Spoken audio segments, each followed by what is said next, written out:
Hi guys, in this video I will show you how to see Snapchat Spotlight history on mobile.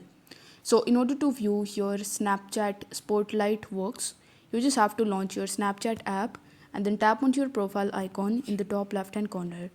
On this page, you need to scroll down a bit and here you will be able to see the My Favorites section, and in this section you will be able to see the View All option. So once you tap on the View All option, you will be able to see all of your Spotlight history there.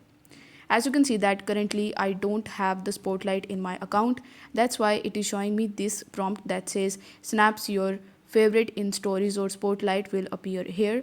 So your Spotlights will be appeared here, so you just have to tap on it, and this way you will be able to see your Snapchat Spotlight history.